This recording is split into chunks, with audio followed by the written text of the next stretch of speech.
1979년 미국에서 역사상 가장 존경받는 인물에 대한 여론조사를 했는데 에브라함 링컨이 예수님 다음으로 2위를 차지했다고 합니다.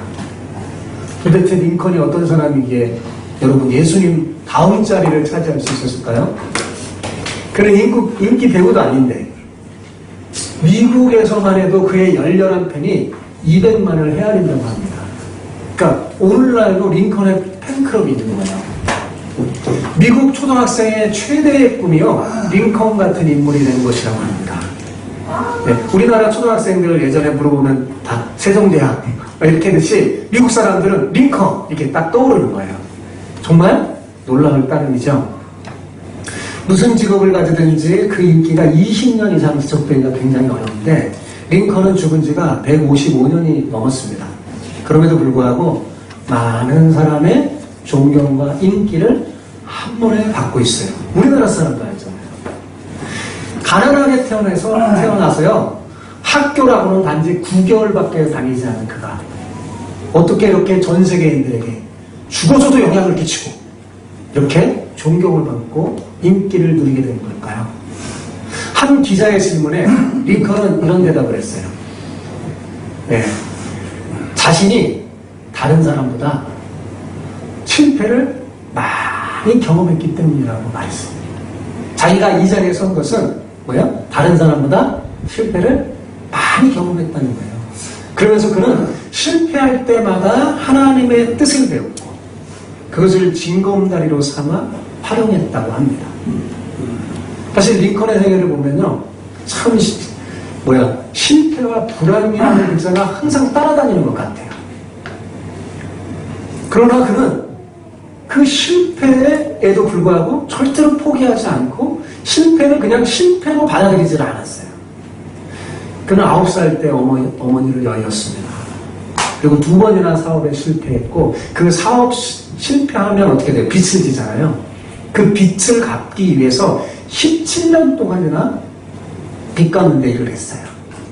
그리고 주의회에 진출하려고 했으나 실패했고 겨우 진출한 정치 인생에서 선거할 때마다 패배했어요. 7번이나 패배했어요. 7번이나. 여러분 이쯤 되면 내 인생은 안 되나 보다 포기할 만하지 않습니까? 포기할 만한데 그는 포기하지 않으셨어요. 그리고 실패할 때마다 그 실패를 딛고 일어섰어요. 실패에 담긴 하나님의 뜻을 배워서 결국 51세 때 미국의 대통령이 돼서 미국 사람들이 가장 존경하는 위대한 대통령이 된 거죠. 여러분 제가 왜 링컨에 대한 이야기를 이렇게 장황하게 하는가 하면 사실 그도 우리와 똑같은 평범한 인간이기 때문에 그렇습니다. 연약한 사람이에요. 연약하고 평범한 한 인간이 어떻게 이렇게 위대한 승리를 거두게 됐을까요? 그것은요, 실패를 했으나 실패를 두려워하지 않고 그 속에서 하나님의 뜻을 배워서 실패를 딛고 일어서는 믿음이 있었기 때문입니다. 오늘 설교 제목이 뭐예요? 실패를 딛고 일어서는 믿음. 이게 있었기 때문에 그래요. 여러분, 이 시대에 진정 필요한 믿음이 바로 이런 믿음 같아요. 여러분 오늘 본문에도 보면 이런 실패를 딛고 일어섰던 한 인물이 있습니다. 그게 누구예요? 대답을 안 해도 그게 누구예요? 여호수아잖아요. 그죠? 여호수아는 승리를 경험하기만 한 자가 아니라 실패도 경험한 자예요. 더군다나 여호수아는 좀 억울한 면이 있어요. 왜요? 자기 때문이 아니라 다른 사람 때문에 실패를 경험한 자였습니다. 그런데 오히려 그 실패를 경험했기 때문에 여호수아는 더 큰 승리를 이룰 수 있었습니다. 역설적이게도 말입니다. 하이럼 스미스라는 사람은 이런 말을 했어요. 가장 빠르고 가장 똑똑하고 가장 총명하고 가장 부유한 사람에게는 큰 승리는 오지 않는다. 큰 승리는 넘어질 때마다 일어나는 사람에게 있는 것이다. 그렇습니다, 여러분. 크고 위대한 승리는 실패를 맛본 사람에게 오는 거예요. 오늘 옆 사람에게 이렇게 축복하며 인사해 봅시다. 자, 실패를 딛고 일어서는 믿음으로 더 큰 승리를 경험하길 축복합니다. 네, 이렇게 한번 인사해 봅시다. 시작. 실패를 딛고 일어서는 믿음으로 더 큰 승리를 경험하길 축복합니다. 네, 왜냐하면 여러분, 우리는 실패를 경험할 수밖에 없는 인간이에요. 우리는 연약하고 부족하잖아요. 그죠? 그때마다 그냥 실패에 주저앉는 게 아니라 실패를 딛고 일어서는 여러분 되시기 바랍니다. 그러면 그 사람에게는 더 큰 승리가 준비되어 있어요. 여러분, 아이성의 패배의 경험은 이스라엘 백성 마음속에 두려움을 심어줬어요. 마음이 물같이 녹았다고 그랬잖아요. 그죠? 이스라엘 백성은 왠지 모르게 마음에 두려움이 사로잡혔어요. 이것을 잘 알고 계신 하나님께서는 여호수아에게 어떻게 말합니까? 두려워하지 말라. 놀라지 말라. 이렇게 말씀합니다. 우리를 너무 잘 아시는 하나님, 실패로 인해서 의기소침해 있는 여호수아에게 하나님은 회복의 메시지를 전해줍니다. 여러분, 하나님의 백성은요, 무수히 넘어지고 실패하지만 예외 없이 그것으로 끝난 적이 없습니다. 성경을 읽어보세요. 하나님의 사람들의 실패의 이야기가 굉장히 많습니다. 근데 그 실패로 끝나지는 않아요. 하나님은 한 번 더 기회를 주십니다. 그를 회복시켜주세요. 그래서 잠언 기자는 이런 말을 했어요. 대저 의인은 7번 넘어질지라도 다시 일어나느니라. 하나님을 믿는 사람은 7번 넘어질지라도 다시 일어나요. 시편 기자는 이런 말을 했습니다. 그는 넘어지나 아주 엎드려지지 않을 것은 여호와께서 그의 손으로 붙드신다. 누가 붙드신다고요? 여호와께서. 여러분, 세상에 살다 보면 우린 연약해서 자주 넘어지고 실패할 때가 많습니다. 그러나 두려워하지 마십시오. 왜냐하면 하나님이 뭐예요? 그의 의로운 오른손으로 붙들어 주시기 때문입니다. 여호수아를 붙들어줬던, 이스라엘을 붙들어줬던 그 하나님의 손이 오늘날 저와 여러분을 붙들어 주시는 줄 믿습니다. 우리를 붙들어 주세요. 하나님을 믿고 의지하는 사람을 붙들어 주세요. 그러므로 하나님이 붙드시면요, 완전히 실패할 수가 없습니다. 그래서 7번 넘어져도 어떻게 해요? 다시 일으켜요. 네, 망하지 않는다는 거예요. 그러나 악인은 그렇지 않아서 망하리로다 이렇게 말하는 거죠. 그러니 여러분, 실패를 두려워하지 마세요. 어려움을 두려워하지 마세요. 하나님께서 여러분을 일으켜 주실 줄 믿습니다. 두려워 말라고 하나님은 말씀만 하시는 분이 아니에요. 하나님은 두려워 말라고 말만 하지 않고 어떻게 해요? 두려움을 정복할 힘을 주십니다. 오늘 1절, 본문 1절 볼까요? 같이 읽어봅시다. 시작. 여호와께서 여호수아에게 이르시되 두려워하지 말라, 놀라지 말라. 군사를 다 거느리고 일어나 아이로 올라가라. 보라, 내가 아이 왕과 그의 백성과 그의 성읍과 그의 땅을 다 내 손에 넘겨 주었으니. 여러분, 얼마나 힘이 되는 말씀입니까? 하나님께서는 이제 확실하게 전쟁에서 승리할 것을 약속하셨어요. 여러분, 하나님이 약속하셨으니 뭐예요? 이걸 믿고 나아가기만 하면 됩니다.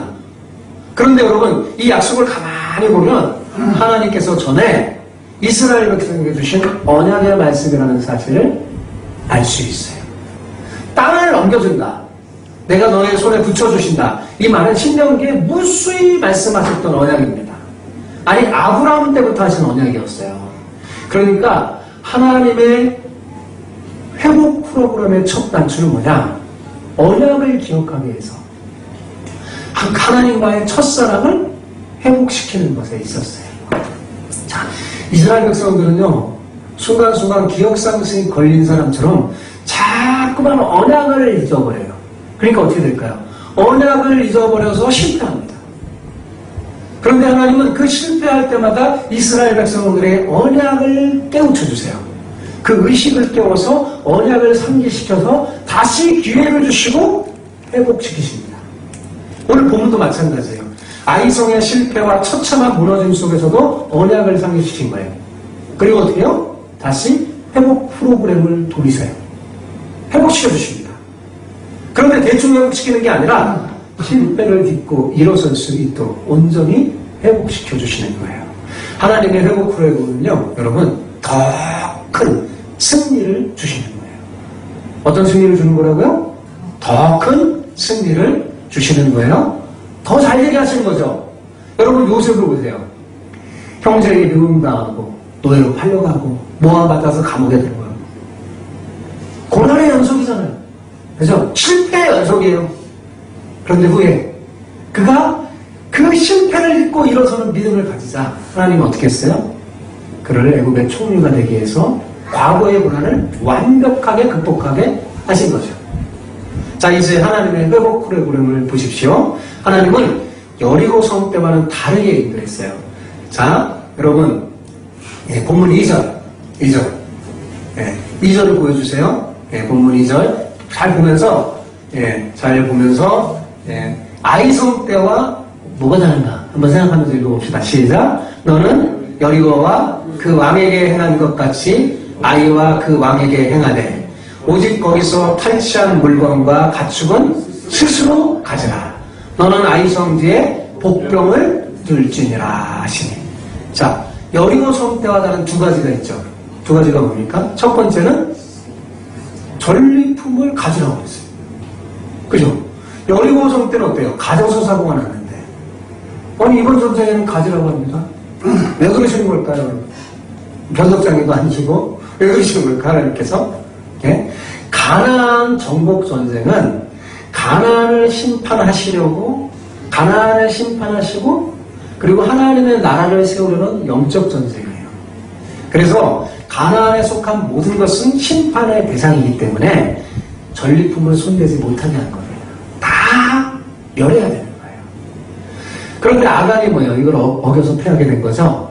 그죠? 그렇다면 왜 아이성 때는 그걸 다 손대지 말라고 해야 되는데 아이성 때는 가지라고 하는 걸까요?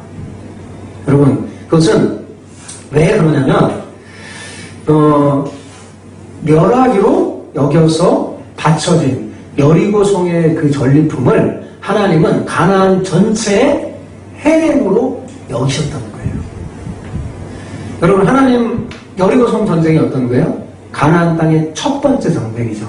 성경에 보면 항상 하나님은 첫 번째 것은 내 것이다. 첫 번째 것을 드리게 해요. 하나님은 왜 그러냐? 다 주려고 그러는 거예요. 사실은 다 드려야 돼요.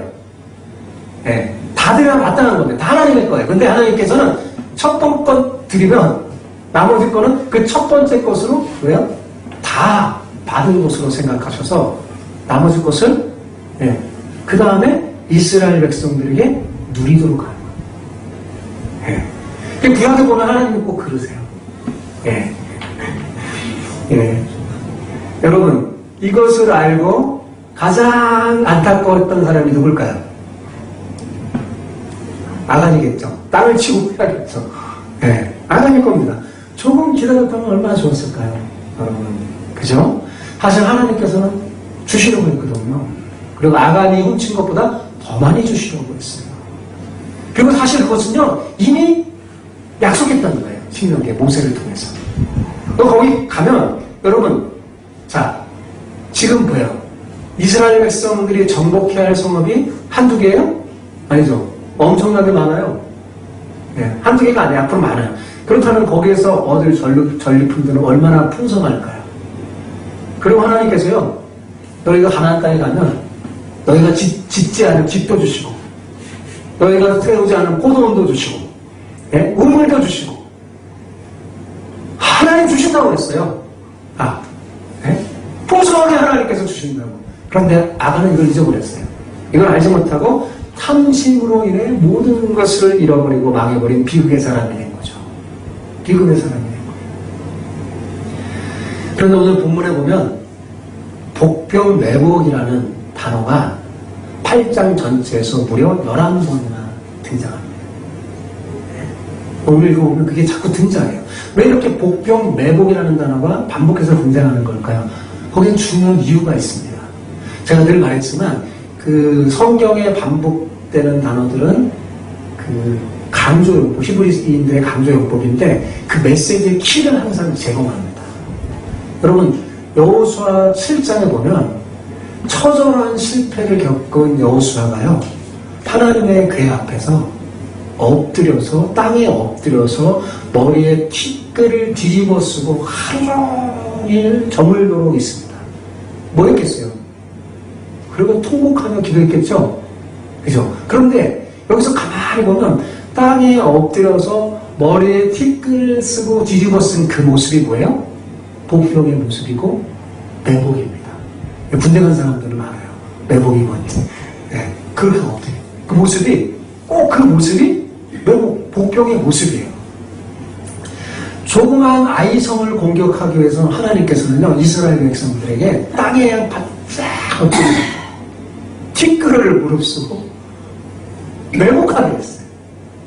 왜 그렇게 하셨을까요? 왜 그렇게 하셨을까요? 이 전쟁은 절대로 힘으로 싸워 이기는 전쟁이 아니라 하나님의 은혜로 되는 전쟁임을 가르쳐 주려고 하신 겁니다. 여러분, 그리스도인이 실패했을 때 잘 들으시기 바랍니다. 그리스도인이 실패했을 때 최고의 방법이 뭐냐? 하나님 앞에 바짝 엎드리는 거예요. 하나님 앞에 매복하는 거예요. 그러면 어떻게 하나님이 그의 의로운 손으로 일으켜주십니다. 답이 안 보이는 상황을 만났을 때 여러분, 조용히 자신을 돌아보면서 아무도 없는 텅 빈 예배당에 나와서 복병이 되어서 매복해보세요. 마치 땅이 나인지 흙이 나인지 구분이 안 될 정도로 죄를 뒤집어 쓰고 상한 심령으로 주님께 나와서 엎드려 보세요. 부르짖어 보세요. 여러분, 그런 심령에게 하나님이 응답하지 않은 적이 없습니다. 제냐는 음성으로 하나님 찾아주시고 그의 심령을 만져주시면서요, 회복 프로그램을 돌리세요. 그 사람에게는 새 아침이 찾아올 겁니다. 복병으로 엎드렸던 이스라엘 백성들에게 어떻게 새 아침이 찾아왔는지 한번 살펴봅시다. 9절 보세요. 9절 같이 읽어봅시다. 시작. 그들을 보내매 그들이 매복할 곳으로 가서 아이 서쪽 베델과 아이 사이에 매복하였고 여호수아는 그 밤에 백성 가운데 잤더라. 자, 그 여호수아는 예수님의 그림자요 예표인 사람입니다. 그러니까 이름도 똑같죠. 예수님의 근데 그가 매복하여 엎드려 있는 이스라엘 공동체 안에서 뭐 하고 있어요? 함께 자고 있어요. 자, 그렇다면 여호수아도 매복한 거예요, 안 한 거예요? 매복한 거죠. 같이 이스라엘 백성과 티끌이 되어 뒤섞여 있어요. 매복하면서 뭐 했겠습니까? 여러분, 이스라엘 백성들이 매복하면서 뭐 했겠어요? 하나님 생각하며 기도하지 않았겠어요? 그리고 뭐예요? 이제 하나님이 나와 우리와 함께 한다는 확신이 점점 들었을 거예요. 그러면서 많이 돌아갔을 거예요. 여러분, 그 다음에 무슨 아침이 오는지 10절을 봅시다. 자, 시작. 여호수아가 아침 일찍 일어나 백성을 조보하고 이스라엘 장로들과 더불어 백성 앞에 아이로 올라가네. 자, 그렇게 티끌을 무릅쓰고 밤을 지냈어요. 그리고 떠오르는 새로운 밝아오는 아침은 예전에 뜨던 그 태양이 아니었습니다. 실패로 캄캄했던 하늘이 아니었던 거예요. 뭐요? 드디어 새날이 밝아서 가나안을 향해 새로운 도약이 시작되고 승리의 빛을 비춰주는 것 같은 빛줄기가 그들에게 비추는 거죠. 그런데 거기에 뭐가 전제되어 있는 거예요? 백성들과 여호수아의 티끌을 뒤집어 쓴 엎드림이 전제되어 있죠. 하나는 엎드리게 했어요. 매복하게 했어요. 그죠? 여러분, 그 모델을 먼저 보인 여호수아는 누구의 그림자라고요? 예수님의 그림자예요. 그죠? 예수님은 복병이 돼서 매복하는 정도가 아니라 이 땅에 천하고 천한 흙덩어리로 된 육신을 가진 사람이 돼서 우리 가운데 거하셨어요. 그래서 임마누엘 하나님이셨잖아요. 그죠? 우리 가운데 거하여 지내셨어요. 그리고 십자가 지기 전날 밤 예수님은요 머리를 땅에 박고 티끌 가운데 엎드려져서 그 땀방울이 핏방울이 될 정도로 그렇게 하나님 앞에 밤새워 기도했어요. 그리고 우리를 위해 십자가 지시고 부활하셔서 우리의 모든 우리의 실패를 승리로 바꿔놓으셨죠. 그렇다면 여러분, 우리 역시 그렇게 살아야 되지 않겠습니까? 여러분, 하나님은요, 그리스도인 우리가 엎드릴 때마다 회복시켜 주십니다. 엎드려 기도하는 자에게 새 아침이 밝아갈 줄 믿습니다.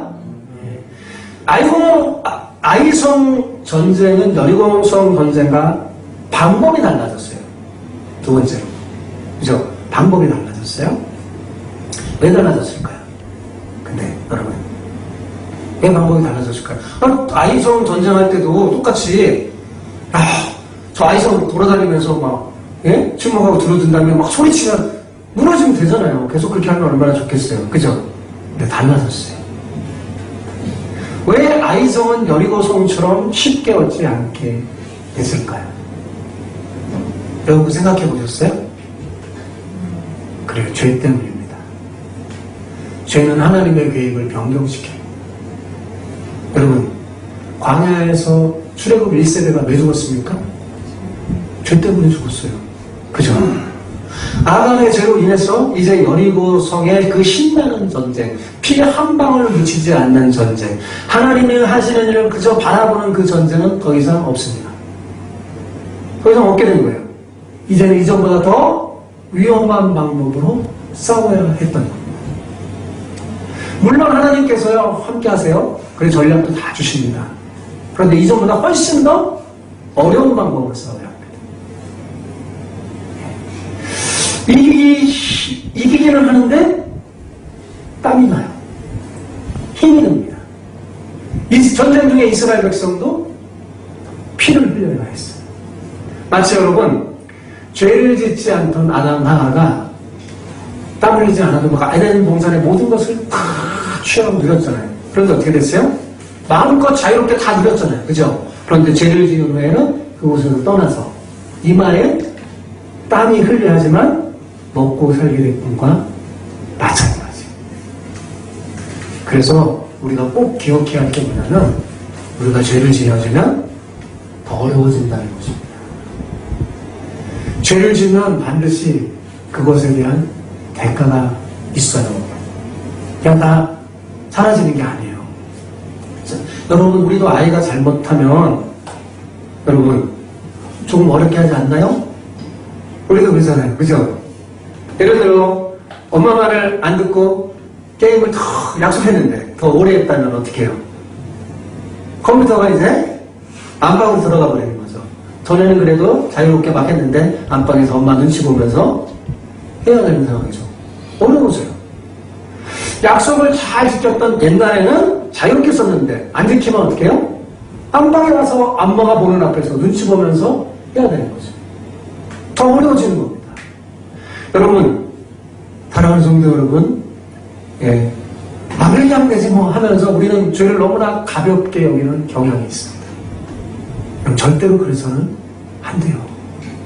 죄로 인해서 많은 것이 달라진다는 사실을 기억하기 바랍니다. 나를 향한 계획, 하나님의 방법이 달라지고요. 하나님이 예비한 선물들이 사라지기도 합니다. 여러분, 그러면 어떻게 해야 돼요? 조심해야 되겠죠. 그러나 그럼에도 불구하고 이 모든 어려움을 딛고 믿음으로 나아가면 하나님은 더욱 큰 승리를 주십니다. 그러니까 한번 내가 이렇게 실패하고 지려면 그 다음에 뭐야? 이게 경험을 삼아서 실수를 반복하지 않으면, 그리고 그 어려움을 잘 인내하고 뚫고 가면 하나님은 항상 더 좋게 하십니다. 비록 어려워졌어도, 비록 복잡해졌어도 우리 하나님은 말하자면 그림에 보면 대가예요. 대가. 망쳐진 그림도요, 예술품으로 더 좋게 바꿔버립니다. 그런데 문제는 뭐냐면 자꾸 우리가 이거를 쉽게 생각해서 죄를 함부로 지면 어떻게 해요? 복잡해지고 어려워진다는 사실을 기억하기 바랍니다. 근데 본문에 보면 여러분, 저는 이 본문에 읽으면서 이 하나님이 하시는 일을 보면서 제갈공명이 생각났어요. 마치 하나님이 삼국지에 나오는 제갈공명 같아요. 여러분, 제갈공명의 작전은 놀랍지 않습니까? 마치 있잖아요. 꼭 적장의 머릿속에 들어간 사람처럼 작전을 짭니다. 그래서 자신의 군사들이, 자신의 백성들의 실수로 어려워진 전쟁도요, 이 제갈공명이 작전을 짜고요, 역전시킬 때가 참 많았어요. 그러나 여러분, 제갈공명은 뭐야? 한계가 있습니다. 그죠? 그래서 인간이기 때문에 실수도 하고요, 결국 삼국 통일을 했어요, 못했어요? 못했습니다. 그러나 우리가 섬기는 하나님은 다르죠. 그분은 전능하신 하나님이기 때문에 실수가 전혀 없습니다. 사람마다 교회마다 이끄시는 방법은 다 다르지만 언제나 결과는 모든 것이 합력하여 선을 이루는 거예요. 승리입니다. 아무리 우리가 실수해도요, 하나님 앞에 우리가 티끌을 무릅쓰고 기도하면서 순종하며 실패를 딛고 일어서는 믿음을 가지면요, 어때요? 백정백승입니다. 자, 기도하면서 중요할 게 있어요. 자, 티끌을 무릅쓰고 매복하면서, 마치 매복하듯이 기도하면서 주의할 게 뭐냐? 우리 인생을 향한 하나님의 작전을 잘 들어야 돼요. 귀 기울여 들어야 합니다. 그래야 승리예요. 네. 귀로 듣는 게 아니라 마음으로 듣고 영혼으로 듣는 거예요. 잘 듣는 게 믿음의 기본입니다. 그래서 여러분, 오늘 이 설교 시간 되게 중요한 거예요. 하나님은 이 예배 시간의 설교를 통해서 여러분에게 말씀하시는 거예요. 학교에서 선생님 말씀을 잘 듣는 사람이 공부 잘하죠? 그죠? 잘하듯이 교회에서 하나님의 말씀을 잘 듣는 사람이요, 신앙생활도 잘하고 영적 전쟁에서 승리합니다. 우리는 모든 상황을 다 알아요, 몰라요? 모르죠. 우리는 모든 상황을 모릅니다. 특히 우리 앞에 놓여있는 장애물이나 위험에 대해서 정확하게 모릅니다. 정확하게 아시는 분이 그런데 있어요. 누구세요? 하나님. 정확하게 아시는 분은 하나님밖에 없어요. 그러므로 정확하게 아시는 그 하나님과 무선 통신이 잘 돼야지 어떻게 돼요? 내 인생이 승리로 바꿔지는 거예요. 여러분, 군인들에게 통신은 생명과 같은 것입니다. 본부와 통신이 끊어지면요, 굉장히 위험해집니다. 그래서 통신력이 굉장히 중요해요. 마찬가지로 하나님과의 영적인 통신이 잘 이루어져야 돼요. 이게 무너지면 어떻게 돼요? 신앙에 문제가 생겨요. 제가 목회자로서 성도들을 바라볼 때 안타까운 게 뭐냐면 이 통신이, 하나님과의 통신이 무너진 사람이 너무 많아요. 그리고 뭐가 잘 안 되는 걸 이유를 몰라요. 하나님과 통신이 연결되면 하나님이요, 세밀하게 작전을 짜요. 알려주세요. 네. 이스라엘 군대 장관인 하나님과 통신이 잘 연결된 여호수아는요, 먼저 매복적 이 3만 명을 밤에 보냅니다. 근데 오늘 본문을 읽어보잖아요? 읽어보면 미리 얘기해줬는데 뭐예요? 이미 다 승리의 개인 짜주면서 얘기해줘요. 이 여호수아의 머리에서 나왔을까요? 아니, 하나님과의 소통을 통해서 하나님 알려주시는 거예요. 그래서 다음날 일찍 일어나서 백성들을 점검하고 이스라엘 장로들과 백성들을 인솔해서 아이성으로 올라갑니다. 그런데 12절을 보니까 여호수아가 5천 명의 군사를 더 보내어 매복시킵니다. 혹시 매복적에 무슨 일이 일어날지 모르기 때문에 더 철저히 준비하는 거예요.